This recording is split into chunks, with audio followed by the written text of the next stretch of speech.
روز روز مہمان لانے کی وجہ سے اپنے شوہر سے پریشان ہو کر ایک عورت حضور صلی اللہ علیہ وسلم سے اپنے شوہر کی شکایت کرنے گئی تو آپ صلی اللہ علیہ وسلم اگلے دن اس عورت کے گھر مہمان بن کر گئے۔ جب آپ صلی اللہ علیہ وسلم کھانا کھا کر واپس جانے لگے تو عورت یہ دیکھ کر بے ہوش ہو گئی، کیونکہ آپ صلی اللہ علیہ وسلم کے پیچھے بسم اللہ الرحمن الرحیم رسول کائنات صلی اللہ علیہ وسلم کو اللہ رب العزت نے نسل انسانی کے لیے ایک کامل نمونہ اور اسوہ حسنہ بنا کر دنیا میں بھیجا۔ آپ صلی اللہ علیہ وسلم کی پوری زندگی کو قیامت کی صبح تک کے لیے معیار بنا دیا۔ سیرت طیبہ صلی اللہ علیہ وسلم کا ہر گوشہ تابناک اور ہر پہلو روشن ہے۔ آپ صلی اللہ علیہ وسلم کی ولادت باسعادت سے لے کر رحلت تک کا ہر لمحہ اللہ تعالیٰ کی منشا سے آپ صلی اللہ علیہ وسلم کی جانشینوں نے محفوظ کیا۔ آپ صلی اللہ علیہ وسلم نے مہمان کے اکرام اور ضیافت کا واضح حکم دیا ہے۔ آپ صلی اللہ علیہ وسلم کا ارشاد گرامی ہے، جو شخص اللہ جل شانہ پر اور آخرت کے دن پر ایمان رکھتا ہو اس کے لیے ضروری ہے کہ وہ اپنے مہمان کا اکرام کرے۔ مہمان کا جائزہ خصوصی اعزاز و کرام 1 دن 1 رات ہے اور مہمانی 3 دن 3 رات ہے، اور مہمان کے لیے یہ بات جائز نہیں کہ وہ اتنا طویل قیام کرے کہ جس سے میزبان مشقت میں پڑ جائے۔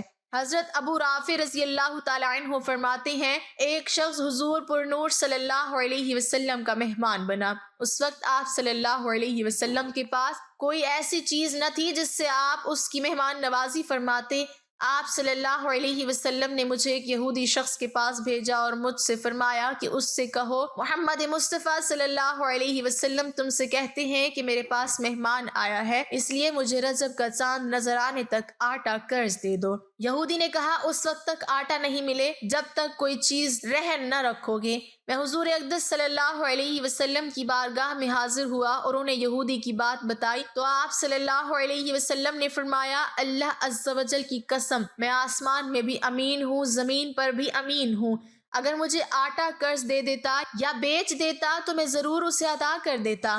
اب تم میری لوہے کی زرہ لے جاؤ اور اسے رہن رکھ دو۔ چنانچہ میں وہ زرہ لے گیا اور اسے رہن رکھ کر آٹا لے آیا۔ دین اسلام میں مہمان نوازی کے متعلق جو بہترین اصول و قواعد ہیں اور جس شاندار انداز میں مہمان نوازی کا حکم دیا گیا ہے اس کا ذکر قرآن کریم میں بھی ہے، اور اس کی مثالیں ہمیں آپ صلی اللہ علیہ وسلم کی سیرت میں ہے۔ صحابہ رضوان اللہ علیہم اجمعین اور علماء امت کی سیرت بھی اس حوالے سے بہت واضح ہے، اور مسلمانوں نے مہمان نوازی کو اپنا شعار بنا رکھا ہے۔ مہمان نوازی علامات ایمان میں سے ہے اور تمام انبیاء علیہم السلام کی سنت ہے۔ اللہ رب العزت نے قرآن میں سیدنا ابراہیم علیہ السلام کی مہمان نوازی کا ذکر کیا ہے۔ سیدنا ابراہیم علیہ السلام بڑے مہمان نواز تھے۔ اللہ رب العزت کا ارشاد ہے، اور ہمارے فرشتے انسانی شکل میں ابراہیم کے پاس بیٹا پیدا ہونے کی خوشخبری لے کر آئے۔ انہوں نے سلام کیا، ابراہیم علیہ السلام نے بھی سلام کہا اور بغیر کسی تاخیر کے گائے کا بھنا ہوا بچڑا لے آئے ان کی مہمان نوازی کے لیے۔ اس سے معلوم ہوا کہ فرشتے حضرت ابراہیم علیہ السلام کے ہاں انسانی صورت میں پہنچے تھے، اور ابتدا میں انہوں نے اپنا تعارف نہیں کرایا تھا، اس لیے حضرت ابراہیم علیہ السلام نے خیال کیا کہ یہ کوئی اجنبی مہمان ہے، اور ان کے آتے ہی فوراً ان کی ضیافت کا انتظام فرمایا۔ حضرت ابراہیم علیہ السلام کا معمول یہ تھا کہ کبھی تنہا کھانا نہ کھاتے، بلکہ ہر کھانے کے وقت تلاش کرتے تھے کہ کوئی مہمان آ جائے تو اس کے ساتھ کھائیں۔ حضرت ابراہیم علیہ السلام نے اپنی عادت مہمان نوازی کے مطابق بشکل انسان آنے والے فرشتوں کو انسان اور مہمان سمجھ کر مہمان نوازی شروع کی، اور فوراً ہی ایک تلا ہوا بچڑا سامنے لا کر رکھ دیا۔ آنے والوں کی مہمانی کرنا آداب اسلام اور مکارم اخلاق میں سے ہے۔ انبیاء اور صلحاء کی عادت ہے، جب آپ صلی اللہ علیہ وسلم غار حرا سے واپس آئے تو سیدہ خدیجہ رضی اللہ تعالی عنہا نے آپ کو ڈھارس بندھائی اور فرمایا، اللہ کبھی آپ کو رسوا نہیں کرے گا۔ آپ تو اخلاق فاضلہ کے مالک ہیں، مفلسوں کے لیے آپ کماتے ہیں۔ اور خصوصیت کے ساتھ آپ صلی اللہ علیہ وسلم کی مہمان نوازی کے متعلق سیدہ نے فرمایا، آپ مہمان نوازی کرتے ہیں اور مہمان نوازی میں آپ صلی اللہ علیہ وسلم بے مثال ہیں۔ یہ بات یاد رکھنے کی ہے کہ آپ صلی اللہ علیہ وسلم صرف مسلمانوں اور جاننے والوں کی مہمان نوازی نہیں کرتے تھے، بلکہ کفار کی بھی مہمان نوازی فرماتے تھے۔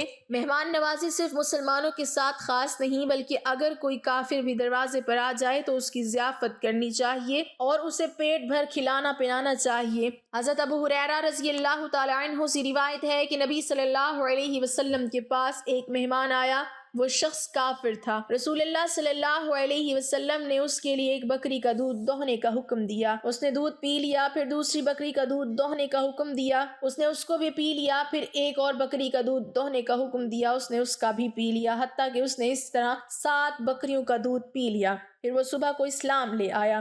رسول اللہ صلی اللہ علیہ وسلم نے اس کے لیے ایک بکری کا دودھ دوہنے کا حکم دیا، اس نے وہ دودھ پی لیا، پھر دوسری بکری کا دودھ دوہنے کا حکم دیا، وہ اس کا سارا دودھ نہ پی سکا تو رسول اللہ صلی اللہ علیہ وسلم نے فرمایا مسلمان ایک آنت میں پیتا ہے جبکہ کافر 7 آنتوں میں پیتا ہے۔ اسی طرح ایک مرتبہ آپ صلی اللہ علیہ وسلم کے پاس ایک مہمان آیا تو آپ صلی اللہ علیہ وسلم نے ایک یہودی کے پاس اپنی زرہ رہن یعنی گروی رکھ کر اس کی ضیافت فرمائی۔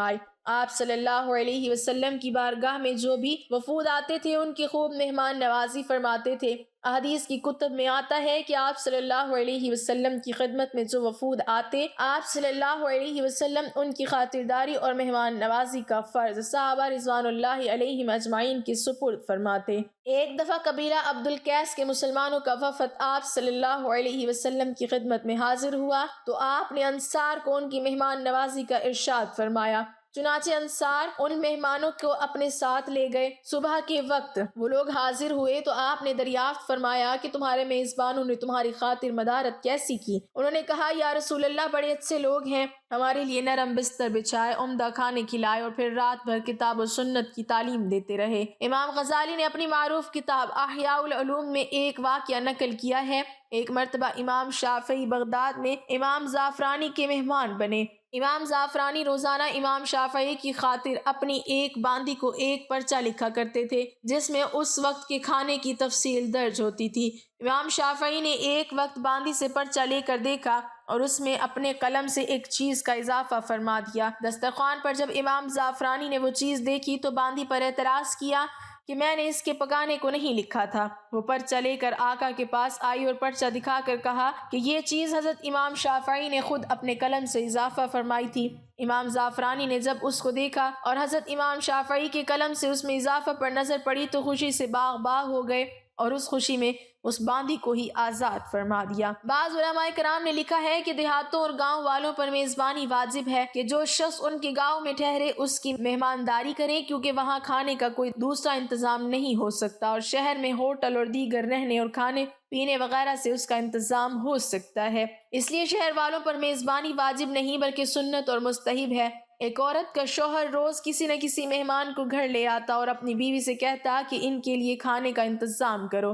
روزانہ وہ مہمان کے لیے کھانے تیار کرتی، آخر کار وہ روز کے معمول سے تنگ آ گئی اور ایک دن رسول پاک صلی اللہ علیہ وسلم کے پاس گئی اور کہنے لگی یا رسول اللہ صلی اللہ علیہ وسلم میرا شوہر روزانہ کسی نہ کسی مہمان کو گھر لے آتا ہے اور میں کھانے بنا بنا کے تھک جاتی ہوں۔ یا رسول اللہ صلی اللہ علیہ وسلم کوئی ایسا طریقہ بتائیں کہ میرا شوہر گھر میں مہمان نہ لائے۔ اس وقت نبی پاک صلی اللہ علیہ وسلم خاموش رہے اور وہ عورت نبی پاک صلی اللہ علیہ وسلم کی خاموشی دیکھ کر گھر واپس آ گئی۔ اگلے دن نبی پاک صلی اللہ علیہ وسلم نے اس عورت کے شوہر کو بلایا اور کہا کہ کل میں تمہارا مہمان ہوں۔ وہ آدمی بہت خوش ہوا اور گھر آ کر اپنی بیوی کو بتایا کہ آج نبی پاک صلی اللہ علیہ وسلم ہمارے مہمان بن کے آئیں گے۔ اس کی بیوی بہت خوش ہوئی اور جلدی سے اچھے اچھے کھانے بنانے لگی۔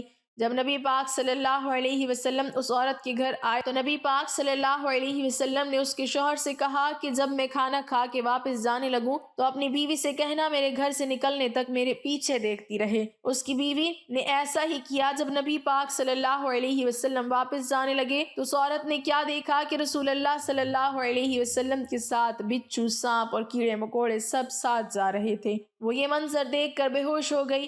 اگلے دن وہ پھر نبی پاک صلی اللہ علیہ وسلم کے پاس گئی تو نبی پاک صلی اللہ علیہ وسلم نے اس عورت کو بتایا کہ مہمان اپنا نصیب خود لے کر آتا ہے اور جو مہمان کے لیے محنت کی جاتی ہے اس کے بدلے جب وہ واپس جاتا ہے تو ساتھ اس گھر سے ساری بلاؤں اور اس گھر کے سارے گناہ ساتھ لے جاتا ہے۔ اس لیے گھر آئے مہمان کی قدر کریں اور حسب استطاعت خوشی خوشی مہمان نوازی ضرور کریں۔ مہمان اللہ کی رحمت ہیں جو اپنا نصیب لے کر آتے ہیں۔ انتہائی افسوس کے ساتھ کہنا پڑتا ہے کہ آپ صلی اللہ علیہ وسلم اور صحابہ کرام و بزرگوں کے اتنے شاندار اسوہ ہونے کے باوجود بھی مسلمانوں میں مجموعی طور پر مہمان نوازی کی صفت ختم ہوتی جا رہی ہے۔ اور جو لوگ مہمان نوازی میں تکلفات میں پڑتے ہیں دراصل انہوں نے تمدن اسلامی کی سادگی کو کھو دیا ہے۔ ہمیں مہمان نوازی میں وزاداری اور بے جا تکلفات نے بری طرح جکڑ لیا ہے۔ ہمیں چاہیے کہ وزاداری کی بجائے گھر میں جو محضر ہے اس کو مہمان کے سامنے خندہ پیشانی سے پیش کریں تاکہ مہمان نوازی بھی ہو اور ثواب بھی ملے۔ گھر میں کچھ خاص نہ ہونے کی وجہ سے مہمان نوازی کو ترک کرنا مناسب نہیں۔ آپ صلی اللہ علیہ وسلم اور آپ کے صحابہ کرام و اہل بیت کی سیرت ہمارے سامنے ہے۔ آپ صلی اللہ علیہ وسلم نے کبھی مہمانوں کو بغیر مہمان نوازی اور اکرام کے نہیں جانے دیا۔ آپ صلی اللہ علیہ وسلم نے ہمیں وہ طریقے بھی سکھائے کہ کس طرح مہمان کی مہمان نوازی کرنی ہے اور کتنے دن تک کرنی ہے، اور ساتھ یہ بھی بتایا کہ میزبان کو کیا کرنا چاہیے، اور ان تمام حرکات و سکنات سے بچنے کی ترغیب دی جن سے مہمان کو تکلیف کا احساس ہو۔ یقیناً ایسا کرنے سے باہمی محبت کم ہو کر مہمان نوازی ایک رسم بن جاتی ہے جس سے اسلامی اخوت و محبت کا رشتہ کم ہو جاتا ہے اور معاشرہ تباہی کی طرف جاتا ہے۔ اللہ ہم سب کو ہدایت دے اور ہمیں مہمان نوازی کی توفیق عطا فرمائے، آمین۔ ناظرین، کمنٹ باکس میں اللہ تعالیٰ کے 99 ناموں میں سے ایک نام ضرور ٹائپ کریں۔